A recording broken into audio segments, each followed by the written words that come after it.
The Atlanta Braves take down the Colorado Rockies 8-2, marking their fourth win on the road trip, their fourth straight winning series, but they lose AJ Smith-Shawver in the process. Let's talk about it. This is the Braves Postcast, your instant game reaction for the Atlanta Braves. Part of the Locked On Podcast Network, your team every day.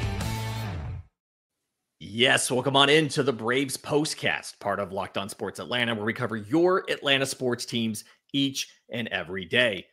I'm your host, Lindsay Crosby, author of the Braves Today newsletter over at bravestoday.com, joined by Jake Mastroianni, host of Locked On Braves. You can follow him on social media at shortstopball. I'm at Crosby Baseball. And Jake, 8-2 victory for the Atlanta Braves over the Colorado Rockies. And this one was never in doubt. Atlanta took a lead early, never relinquished it. But we got some bad news we saw AJ Smith-Shawver leave the game with injury after being hit by a pitch in the sixth inning. Let's take the offense first. Every Brave starter in this game has a hit but Marcell Ozuna. Marcell Ozuna goes 0 for 5. Everybody else combined for 14 hits. I'm having trouble figuring out who the MVP is here because a lot of guys had some really good at-bats and some really good run production, either RBIs or runs scored. And again, no home runs. Yeah, it's really remarkable. I mean, if they're able to somehow sweep this series on Wednesday without a home run in Coors Field, that might be one of the craziest things that I've seen in baseball. And baseball is a pretty crazy sport. But in just 14 hits in back-to-back games, I mean, no home runs from this Braves team. But it's nice to see. Look, I'll take the home runs, but to see them be able to do it in different ways. I think part of that is because your MVPs right now, they're at the bottom of the lineup, and they're not necessarily your power guys, although maybe Eli White will be. I don't know. But the guys that are just, putting the ball in play and doing some different things for you. So that's okay. The home runs are going to come. I don't doubt that at all. We know they're going to get those home runs. We know they can win that way. But to be able to see them do it like this in back-to-back games on the road in Coors Field, not getting too big. I think a lot of hitters go to Coors Field and think, well, I got to hit that home run. And to see them, not necessarily take that approach and just be able to take their singles and split the gaps. It's a big outfield there in Colorado as well. So really impressed with what we've seen from this offense in this series. Yeah, and the Braves wore out both of those alleys, left center and right center. In this one, we see 4 Braves doubles: Eli White, Sean Murphy, Michael Harris, Matt Olson. Eli White also has a triple. I honestly thought he could have had a second triple. Yeah. I wanted him to pull a Corbin Carroll and get that second triple there. But to your point at the bottom of the order, those guys combined for only 4 hits, but 2 runs scored, both by Eli White. Michael Harris and Nick Allen combined to drive in 5. It was a little bit of a different pattern in this game. Normally, it's those guys getting on and they get driven in by the top of the order. Austin Riley had 2 RBI, but it was the middle of the order getting driven in. Matt Olson goes 3 for 5. He scores 3 times. Ozzie Albies 2 for 4. He scores once. Sean Murphy 2 for 5. He scores both times he gets on. A little bit of a different dynamic, but to your point, the fact you can do it without home runs makes you feel good about, one, the approaches are better.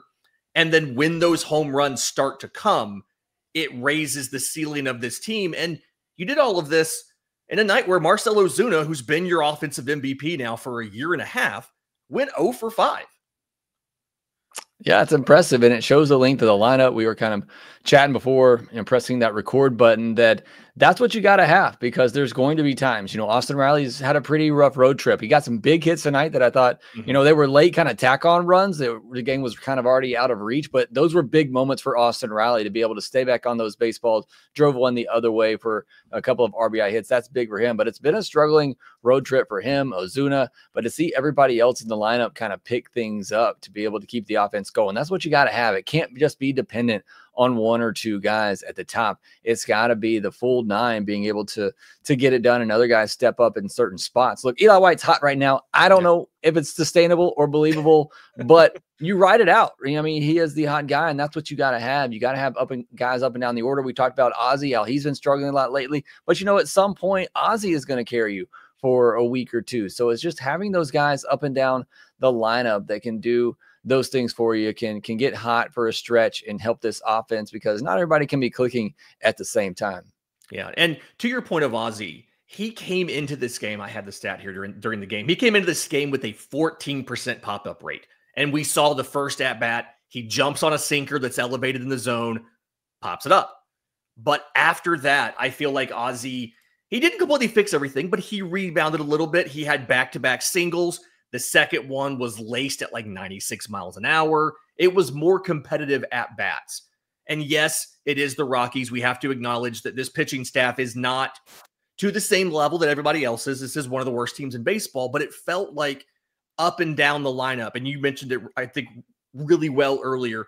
They avoided the Coors Field trap of just trying to hit home runs, which is already a problem for this team, always wanting to hit home runs, and just make solid contact. I'm hopeful that Ozzy's good day can translate into more consistent performance from him, because arguably on this road trip, or I guess this season as a whole, he's really been the weak point of the offense, believe it or not, just simply because he's been behind the heart of the order, and he's been not only striking out a lot and chasing a lot, but he's been popping out a lot, plays that virtually have no chance of being base hits.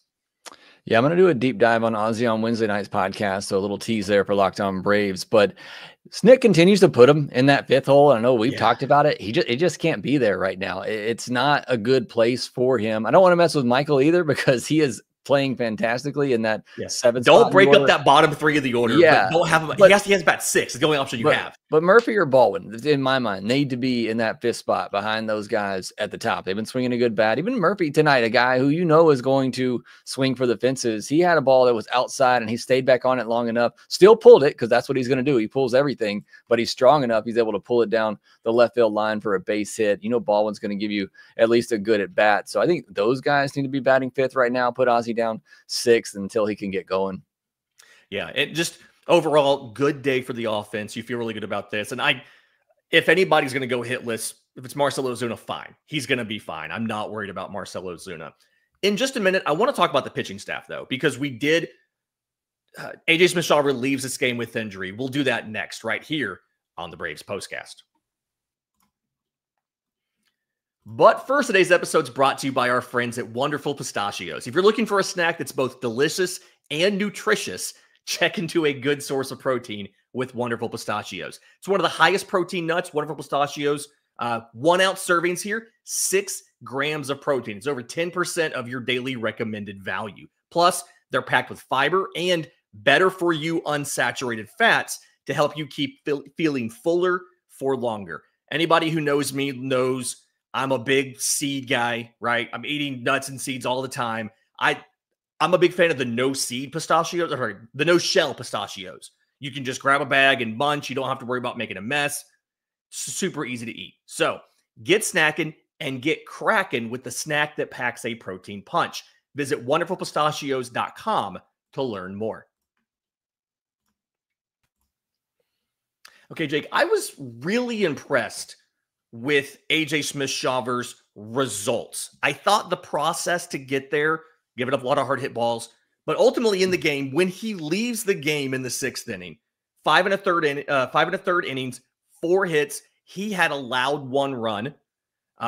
He did open that inning, letting somebody get on base. I think it was Jordan Beck singled, and then Beck comes around to score off of Inyo de los Santos, but Ryan McMahon sends a line drive at 105 back up the middle off of AJ. I believe it was the elbow.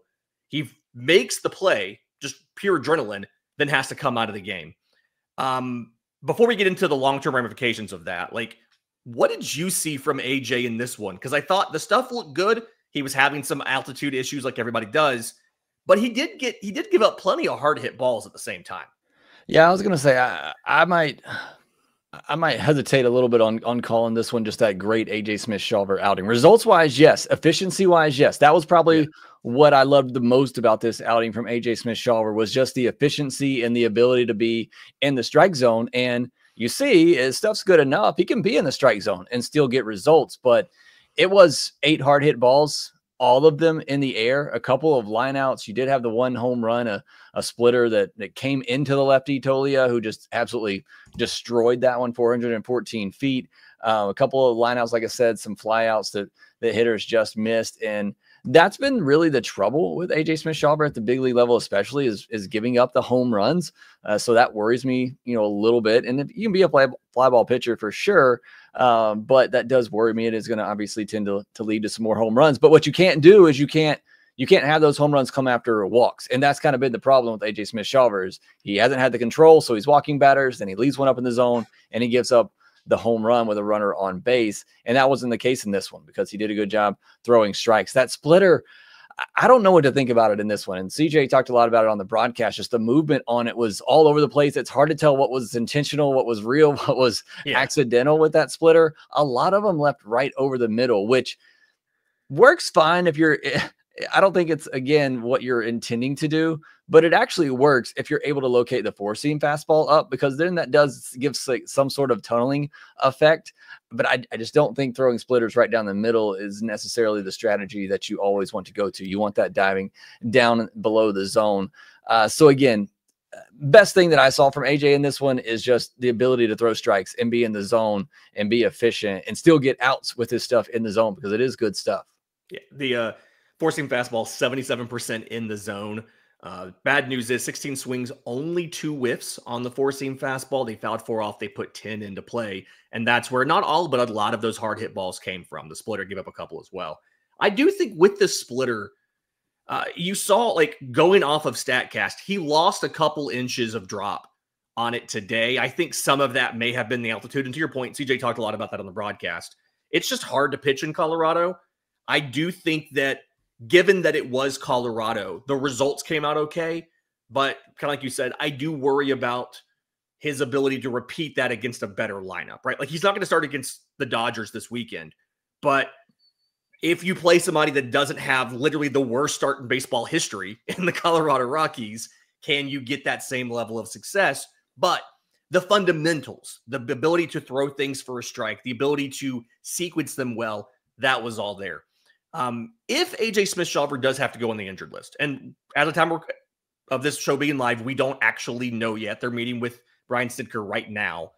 The Braves in trouble in that situation. You've already lost Ronald Lopez. You're already down Spencer Strider. If you lose AJ Smith-Shawver, the Braves, and I know you'll talk about this more on your show, but the Braves are in a little bit of an issue if that happens, right?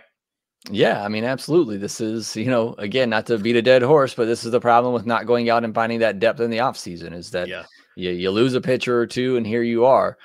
We also haven't heard much about Spencer Strider and how long he's going to be out. I know when it initially happened, they said at least 2 weeks, but, hopefully he's closer coming back than maybe we think. But, I mean, you're looking at a Davis Daniel, who you just optioned. You can obviously bring him back up because of an injury. Yeah. But it's really slim pickings after that. I don't think they would push a Lucas Braun up from AA. They've done it before, but he's maybe one of your best minor league pitchers so far this season early on. Waldrop hasn't really impressed enough early on. So there's just not a lot of great options out there for this Braves team, unless you're going to go with some sort of bullpen game, or if they're able to hold on to Ian Anderson, which again, he's not really stretched out to start either. Yeah. I will point out, half joking, half serious, Jose Suarez pitched 4 scoreless innings for Gwinnett tonight. No walks, 2 hits, 5 strikeouts. I had a friend who covers the Angels reach out to me and is like, he'll do this in AAA. It doesn't translate to the majors, but it's entirely possible you see them try to stretch out one of these relievers just because at a certain point, you're going to have a starter. Okay, so 8-2 victory for the Braves over the Rockies. Tomorrow's game, I have the time as 3:10. Chris Sale on the mound. This is a game, it's an opponent that's struggling.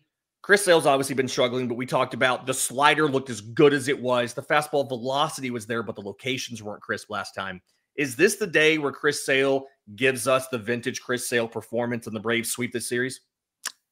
If this game were at home, I'd say yes, but you just never know in Colorado with the movement of those pitches and a guy that's already been struggling with location and command and mechanics early on. And then now you have to pitch in Colorado that can do some funky things to your pitches. It is a great matchup for him. And if the Rockies hitters are as aggressive on Wednesday as they were on Tuesday against AJ Smith-Shawver, then hopefully you'll see that efficiency from Chris Sale and that he's able to go deep in the game. But yeah, certainly a great matchup for him to get back on track and get those good results against a lineup that let's be honest, it's pretty rough over there for Bud Black and the Rockies. That's why it's hard for me to take too much away from the pitching side of things in this series, because that lineup is pretty poor.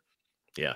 All right. Chris Sale versus Chase Dollander again, 3:10 p.m. tomorrow. That's the finale. We will have a postcast coming for you when that game is concluded. In the meantime, if you're listening on audio, do us a favor. Leave a 5-star review for Locked On Braves, Apple, Spotify, whatever Google uses for their podcast nowadays. If you're on YouTube, subscribe to both Locked On Braves and Locked On Sports Atlanta. Hit the notification bell so you know when we go live, because at this rate, we're talking about wins every day, folks. We're going to talk about a series win tomorrow. We're manifesting this. Pray for AJ Smith-Shawver's elbow. Until next time, this has been the Braves Postcast.